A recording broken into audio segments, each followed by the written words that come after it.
अस्सलाम वालेकुम, सत श्री अकाल। लਹਿੰਦੇ ਤੇ ਚੜ੍ਹਦੇ ਪੰਜਾਬ ਦੀਆਂ ਸਾਂਝਾਂ ਨੂੰ ਲੈ ਕੇ ਪੰਜਾਬੀ ਲਹਿਰ ਅੱਜ ਇੱਕ ਹੋਰ ਕਹਾਣੀ, ਇੱਕ ਹੋਰ ਦਾਸਤਾਨ ਲਈ ਪਹੁੰਚੀ ਹੈ ਪਿੰਡ ਖਰਕ। ਇਹ ਪਿੰਡ ਸਾਡੇ ਬਹੁਤ ਹੀ ਹਰਮਨ ਪਿਆਰੇ ਸਰਦਾਰ ਵਿਕਰਮਜੀਤ ਸਿੰਘ ਤੇ ਉਹਨਾਂ ਦੇ ਪਿਤਾ ਸਰਦਾਰ ਗੁਰਦਿਆਲ ਸਿੰਘ ਅਤੇ ਉਹਨਾਂ ਦੇ ਦਾਦਾ ਸਰਦਾਰ ਲਾਭ ਸਿੰਘ ਜੀ ਦਾ ਹੈ। ਇਹ ਪਿੰਡ ਪਾਕਿਸਤਾਨ ਦੇ ਸਰਹੱਦੀ ਇਲਾਕੇ ਦਾ ਆਖਰੀ ਪਿੰਡ ਹੈ। ਇਸ ਤੋਂ ਬਾਅਦ ਭਾਰਤ ਦੀ ਹਦੂਦ ਸ਼ੁਰੂ ਹੋ ਜਾਂਦੀ ਹੈ।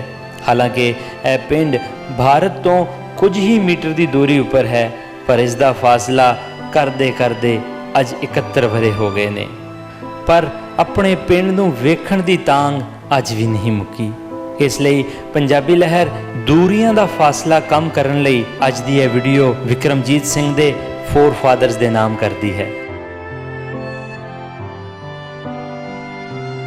ਵਿਕਰਮਜੀਤ ਸਿੰਘ ਜੀ ਆਪਣੇ ਪਿਤਾ ਜੀ ਦੀਆਂ ਅੱਖਾਂ ਵਿੱਚ ਆਪਣੇ ਦਾਦਾ ਜੀ ਦੇ ਆਪਣੇ ਪਿੰਡ ਨਾਲ ਪਿਆਰ ਨੂੰ ਕੁਛ ਇਸ ਤਰ੍ਹਾਂ ਲਿਖਦੇ ਨੇ। ਲਹਿੰਦੇ ਪੰਜਾਬ ਵਿੱਚ ਖਰਕ ਪਿੰਡ ਰਹਿ ਗਿਆ। ਲਹਿੰਦੇ ਪੰਜਾਬ ਵਿੱਚ ਖਰਕ ਪਿੰਡ ਰਹਿ ਗਿਆ। ਵੰਡਾਂ ਵਾਲਾ ਸੀ ਪਹਾੜ ਉਦੋਂ ਟਹਿ ਗਿਆ।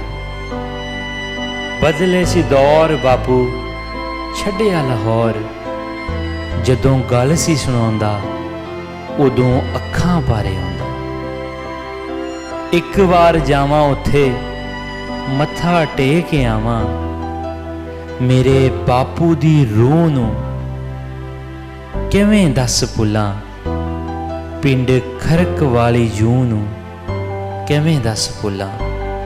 ਪਿੰਡ ਖਰਕ ਵਾਲੀ ਜੂਹ ਨੂੰ ਕਿਵੇਂ ਦੱਸ ਭੁੱਲਾਂ। ਬਾਪੂ ਤੁਰ ਗਿਆ ਪਿੰਡ ਕਰਦਾ ਸੀ ਯਾਦ। ਕਦੀ ਕਦੀ ਰੂਹ ਉਹਦੀ ਦੇਂਦੀ ਏ ਆਵਾਜ਼। ਜਾਇਓ ਜ਼ਰੂਰ ਪਿੰਡ ਵੇਖਿਓ ਜ਼ਰੂਰ।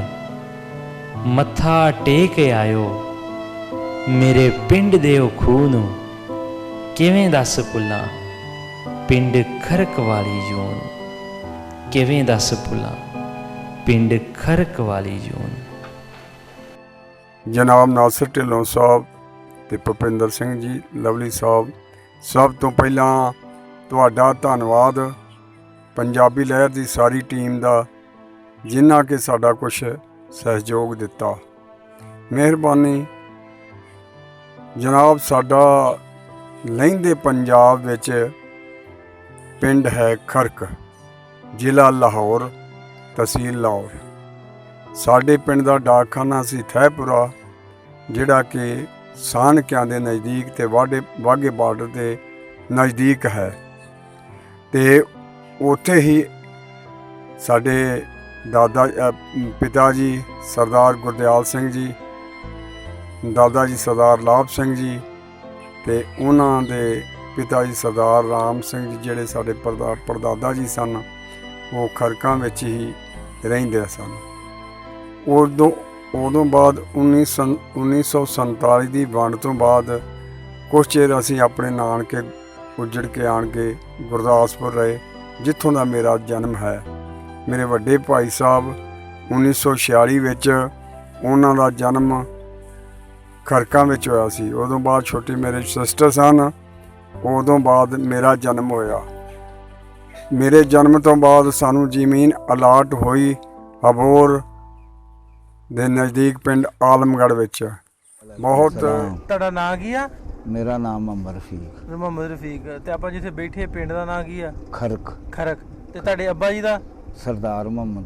ਸਰਦਾਰ। ਅਸੀਂ ਉਹਨਾਂ ਨੂੰ ਮਿਲਣ ਆਏ ਹਾਂ, ਉਹ ਜਿਹੜੇ ਤੁਹਾਨੂੰ ਦੱਸਿਆ ਨਾ, ਉਹ ਸਰਦਾਰ ਆਪਣੇ ਬੇਲੀ ਨੇ ਬਾਹਰ ਕੈਨੇਡਾ ਹੁੰਦੇ ਆ ਤੇ ਦੁਬਈ, ਉਹਨਾਂ ਹੀ ਦੱਸਿਆ ਸੀ। ਤੇ ਅੱਬਾ ਜੀ ਤੁਹਾਡੇ ਕਿੱਧਰ ਗਏ ਹੁਣ? ਉਹ ਗਏ ਲਿੰਦੜ। ਆਹ ਲਾਗੇ ਆਪਣੇ ਉਹ ਭੱਠਾ ਚੌਲ, ਉੱਥੇ ਗਏ ਨੇ? ਉੱਥੇ ਗਏ। ਕਿੱਧਰ ਦੇ ਗਏ ਆ? ਪਰਸੋਂ ਦੇ ਗਏ ਨੇ। ਅੱਛਾ, ਇੱਥੇ ਤੁਹਾਨੂੰ ਪਤਾ ਵੀ ਗੁਰਦਿਆਲ ਸਿੰਘ ਨੰਬਰਦਾਰ ਹੋਣੀ ਜਿਹੜੇ ਪਹਿਲੋਂ ਇੱਥੇ ਰਹਿੰਦੇ ਗਏ ਜਾੜਿਆਂ ਤੋਂ, ਉਹਨਾਂ ਦਾ ਘਰ ਕਿੱਥੇ? ਨਹੀਂ, ਹੁਣ ਸਾਨੂੰ ਨਹੀਂ ਪਤਾ ਸੀ, ਸਾਨਾ 47 ਦੇ ਹੀ ਜਾਮਿਆ। ਹਾਂ, ਅੱਬਾ ਜੀ ਤੁਹਾਡੇ ਨੂੰ ਪਤਾ ਹੈ? ਅੱਬਾ ਜੀ ਨੂੰ ਪਤਾ।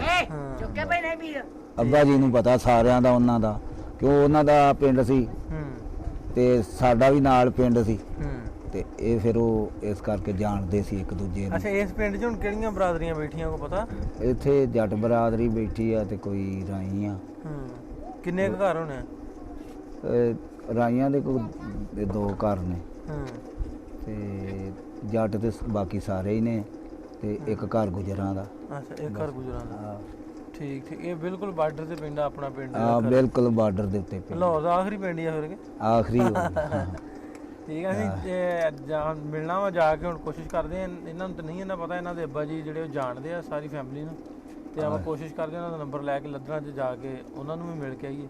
ਤੇ ਬਾਕੀ ਪਿੰਡ ਦੀ ਵੀਡੀਓ ਬਣਾਈ ਹੈ, ਤੁਹਾਡੇ ਰੂਬਰੂ ਕਰਾਂਗੇ, ਤੁਹਾਨੂੰ ਵਿਖਾਉਂਦੇ ਹਾਂ।